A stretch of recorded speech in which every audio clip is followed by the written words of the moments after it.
Gospel according to John chapter 1. The next day, Jesus decided to go to Galilee.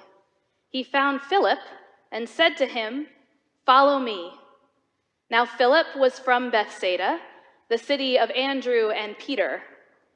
Philip found Nathanael and said to him, "We have found him about whom Moses in the law and also the prophets wrote, Jesus, son of Joseph, from Nazareth." And Nathanael said to him, "Can anything good come out of Nazareth?" Philip said to him, "Come and see." When Jesus saw Nathanael coming toward him, he said of him, "Here is truly an Israelite in whom there is no deceit." Nathanael asked him, "Where did you get to know me?" And Jesus answered, "I saw you under the fig tree before Philip called you." Nathanael replied, "Rabbi, you are the Son of God. You are the King of Israel."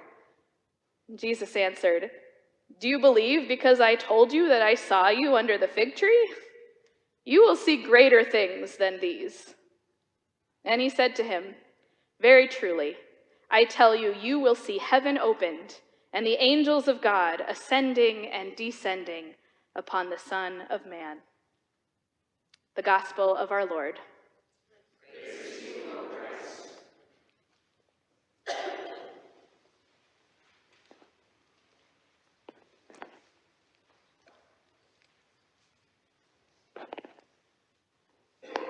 Good morning.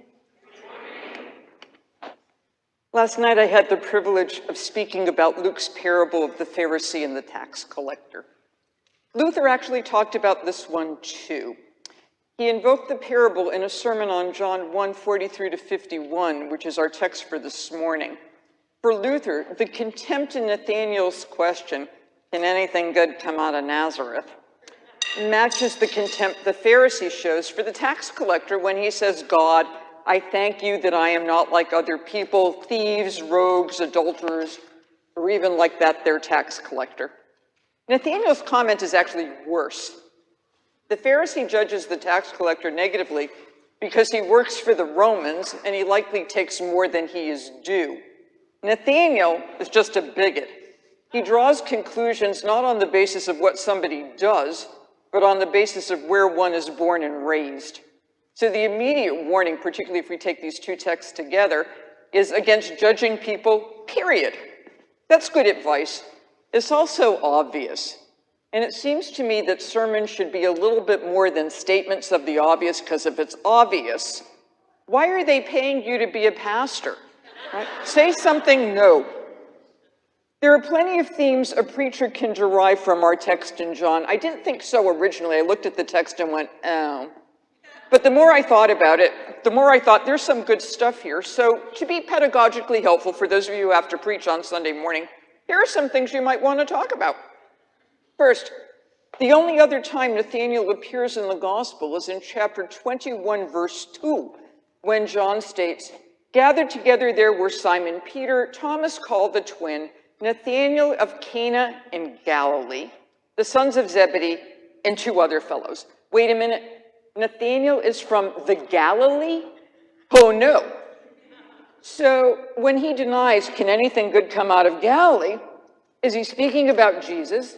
But since he's from Galilee himself, is he being facetious? Or perhaps in the encounter with Jesus, he finds a new birth, a new or from above, or a way of understanding himself based on what he does rather than where he is from. Moreover, only at the end of the gospel do we perceive the depth of the meaning of the earlier chapters. Because of all the gospels, John in particular demands to be read and then reread and then reread, because each time you go through with the knowledge of the ending, you see new things at the beginning. Second, we could talk about John's use of time in our passage the next day in relation to Jesus' hour, and the resultant move from chronos, clock time, to kairos, divine time, so that anytime anybody says to you, "What time is it?" we can think of all time as marked by the sacred, not just Wednesday mornings or Sunday mornings. Third is the notion of following, in Greek akolutheo. It's a term for discipleship, with Jesus being the model of one to follow. To follow someone has connotations also of imitating. The technical term here is mimesis. I've now said something academic, so we've gotten that checked off. So mimesis simply means following Jesus requires knowing everything one can know about him. It means acting and not just thinking. One follows with one's body, which is a good intertext for the morning lectionary reading from 1 Corinthians 6, in case you have to preach on all 4 texts. Thank God I did not have to. Fourth is the importance of location, regarding not only Nazareth and Cana, but also Bethsaida, which is in Gaulonitis, not Galilee. I like maps. Bethsaida sends us to the synoptics, including Mark's 2-stage healing of the blind man by Bethsaida, right? So what do you see the first time and what do you see the second time? It also reminds us of the cursing of Bethsaida, along with Chorazin and Capernaum. So for Mark's intertext, putting these Bethsaida passages together, what parts of our text do we see only partially, for which we need the rest of the gospel or the rest of life to see more clearly? Nathanael's Cana origins and Galilean origins are a part of this, but there are others. From the cursing, do we damn an entire city even if one righteous person can be found there? Do we condemn an entire population because of the bad actors in parts of the government? And then how do we respond? 5, why a fig tree? Why not a mulberry bush or a mustard plant? So I went on the website for Working Preacher, because that's based here, and I figured that's a credible source, right? So one entry in Working Preacher noted that rabbis typically teach under fig trees. Actually, not so much. Rabbis teach in houses of study or on the road or in a bathhouse or anywhere anybody's gonna listen to them. So it's not like there's like the fig tree and you can go there and, oh, there will be a rabbi underneath. It's not likely. On the Sefaria website of Biblical, Rabbinic, and other Jewish texts, it's a fabulous website, it's free, it's crowdsourced, the term fig tree appears 455 times, and there are 26 other references to fig trees besides our text this morning, just in the Bible. So if you want to do something on the fig tree, have fun. Or perhaps the fig tree got mentioned because that's where Jesus met Nathanael. Not everything needs an allegorical explanation. Moreover, any place can be a site of revelation. Number 6, why stress Jesus' Galilean origin, which is a stress that reappears in John chapter 7, where people debate whether the Messiah can come from Galilee.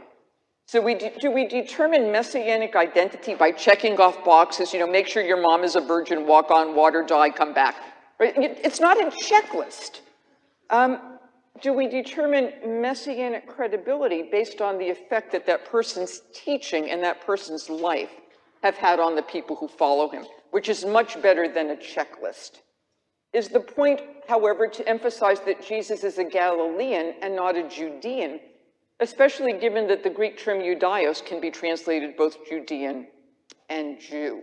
And if that's John's point, what's the pastor to do, especially given John's negative comments about Jews? So there might be more going on here. 7th, the theme of one person bringing along another, which is a theme repeated through John's gospel, relates to missionary activity. But the exhortation to come and see, which gets you great hymns, by the way, that's an obvious one, needs to have content. So what is seen? Come and see should be evidence of how the gospel is lived, or to use Jesus' language from the synoptics, what good fruits are produced in his name. Number 8, we could, in a sermon, unpack Christological acclamations like Son of God and King of Israel. However, getting these titles from Jesus' comment, I saw you under the fig tree before Philip called you, strikes me as a very, very low bar for determining messianic identity. Right? That's just weird. It's comparable to the Samaritan woman's conclusion in chapter 4 that Jesus might be the Messiah since he knows her marital history. The low bar definitions might spark questions for Christians. He saw you under the fig tree and that's why he believed. Why do you believe? 9th is unpacking Jesus' evocation of Jacob's ladder, which is what you will see heaven open and the angels of God ascending and descending upon the Son of Man means. So it's a reference to Genesis 28, verse 12. Those of you who want to dismiss the Old Testament as no longer necessary, the more you read the Old Testament, the better you can understand the New. So this gives us insight also into Jesus' own divine nature, because he becomes that latter, providing the mediation between heaven and earth according to the Gospels. Included is discussing the meaning of Son of Man, but that will take at least a semester. So if you're preaching a sermon, Son of Man is probably not your best topic. Included as well is how references to Jacob's ladder relate to John 4, where Jesus meets the Samaritan woman at Jacob's well. Texts pile up upon texts. And number 10, Jesus asks Nathanael, do you believe because I told you I saw you under the fig tree? You will see greater things than these. Well, gosh, I hope so. Right? There's got to be more. And indeed, the gospel, as you know, offers 7 signs, from turning water into wine in the next chapter to the raising of Lazarus. But signs do not provide divinity. They can't prove it because faith is not a matter of logic. Faith is a matter of love. It's a matter of revelation, not Sudoku. We'll come back to that. John makes this point at the end of chapter 20, the gospel's original ending. 21 is probably an appendix, where Jesus says to Thomas, have you believed because you have seen me? Blessed are those who have not seen and yet have come to believe. Signs can be faked. They can be misinterpreted. They can even be acts of the devil. The real proof of divinity or messianic identity, if proof there can be, of the presence of God is what people who proclaim those beliefs do. That's the bearing good fruit again. For me personally, all sermons should mean something to the person who gives them. There are other issues in this short passage that concern me because they directly impact me as my own identity as a Jew. Here are 3 examples. First is Philip comments in John chapter 1, verse 34, we have found him about whom Moses in the law and also the prophets wrote, Jesus, son of Joseph from Nazareth. While Christians do, and I think should, read retrospectively through Christian lenses to see how the Old Testament points to Jesus, Old Testament being the Christian term, it would also be good for Christians to see how Jews interpret these same texts. Further, earlier scriptures should not be reduced to a series of proof texts to be checked off and so viewed as no longer important once Jesus fulfills them. That text has other messages that Christians, as well as Jews, can appreciate. Indeed, it would be lovely if missionaries stopped proof texting, and I'm not saying any of you do this, but if you're tempted, don't. I frequently get emails. Sometimes people knock on my doors like, can I prove to you that Jesus is Lord? Sure, take a shot. One should not seek to prove in the sense of logic that Jesus is the Christ, because again, belief is not like Sudoku, which is a matter of logic. With Sudoku, in which I'm in fact pretty good at, as long as you have an eraser, you can eventually get the right answer. And it's the right answer for everybody. But religious faith, belief, is not a matter of logic. Belief is a matter of love that speaks first to the heart and not to the intellect. Paul proves the point. He came to belief in Jesus not through exegesis, but through revelation, where the exegesis comes is after the belief fits in order to enhance that belief. Second, I found in Working Preacher a notice concerning, quote, the descendants of Jacob, the patriarch also named Israel, who was famous for his deceitfulness and who denied the possibility of seeing Jesus as the Messiah because he does not meet their preconceived expectations of who the Messiah is supposed to be. That made me a little nervous because the text didn't tell me what those preconceived expectations are. So I called up a few of my friends who are Christian ministers, and I said, I found this on Working Preacher. What do you think? What do you think those Jewish preconceptions were? And the response, oh, they all wanted a military Messiah to get the Romans out, and then they could take over their own nation. It's all about political autonomy. And I said, how do you know that? Well, because that's what we were taught. There was no singular Jewish messianic expectation in terms of what somebody did on earth. Some people thought John the Baptizer was the Messiah. He doesn't have a Bethlehem birth and he doesn't do miracles, but that didn't prevent people from following him. Such comments about preconceived expectations, especially when the phrase is not unpacked, threatened to fit into the negative stereotype of all Jews wanting a military Messiah, and they rejected Jesus because he talked about peace. And that's not why the majority did not follow him. General Jewish messianic expectations included the streaming of Gentiles to Jerusalem to worship the God of Israel, a general resurrection of the dead, a final judgment, and peace on earth. And Jesus did not bring about any of that. And that's why the church talks about the second coming. So again, if we want to talk about Jewish messianic expectations, it's helpful in talking about Jesus to talk about he changes the world. And here, personal testimony is probably the most effective. My third concern is about John chapter 1, verse 47. Jesus' comment about Nathanael, "Here truly an Israelite in whom there is no deceit." So let's go back to working preacher again. The descendants of Jacob, the patriarch also named Israel, who was famous for his deceitfulness. And working preacher got it right. That is what John is saying. But my concern is that it conveys the message, look at those Jews, Jacob's descendants, deceitful, the lot of them, except for this one fellow under the tree. And here the preacher has an opportunity to correct prejudicial views. The use of the term Israelite in John 1:47 also allows the traditions of Israel to become part of the Christian tradition. I don't think this is borrowing somebody else's text. The earliest followers of Jesus, like Jesus himself, were all Jews. This is part of their tradition as well. The problem in John is that the Johannine Jesus replaces Jacob, replaces Abraham, replaces Moses, replaces the temple, the priesthood, and the holidays. John loves all things Jewish. It's just Jews with whom John has a problem. So it would be good for people in the pews to be reminded, so Paul, that the covenant with Israel, that is with the Jews, is irrevocable. John is a supersessionist text. That's okay. Most religions are. But with supersessionism, you can be nice about it. We've got the right answer, but the Jews, they were doing okay as far as they went, and their covenant is still there. I can live with that. Supersessionism need not lead to replacement theology. Finally, sermons should contain euangelion, good news for those who hear them, and they should also contain challenge. So here's the good news and the challenge. The good news for the church is multiple.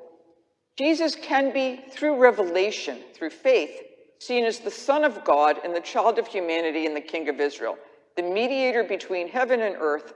We also learn from this passage that all time can be sacred, and that the more we read and reread the text, the more profound the gospel becomes, that evangelism works best one-on-one, and the potential anti-Semitic interpretations of the passage can be corrected. There's a lot that can be done with this text.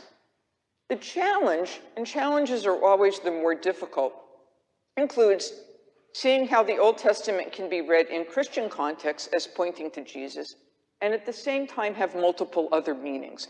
Because if it doesn't have multiple other meanings, you've put the Holy Spirit out of business, and you're Trinitarians, work with the third part of the Trinity. Eschewing the suggestion that Jews overall are deceitful, with Nathanael being the exception, not the only one. Recognizing that belief is a matter of love, not logic, and proclaiming a gospel demonstrated not through signs and wonders, but by the good fruit that those who worship Jesus as Lord and Savior bear. I'm about to quote the Epistle of James. I hope that's okay. Faith without works is also dead.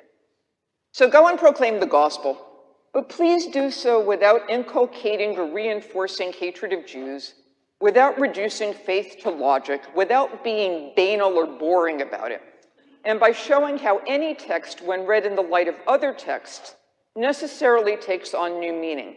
And if you can do this, you are more likely to get people to follow you. And when you say, come and see, show them, not just by your words, but also by your actions. And that, in fact, is effective evangelizing. Thank you. Oh, you can clap.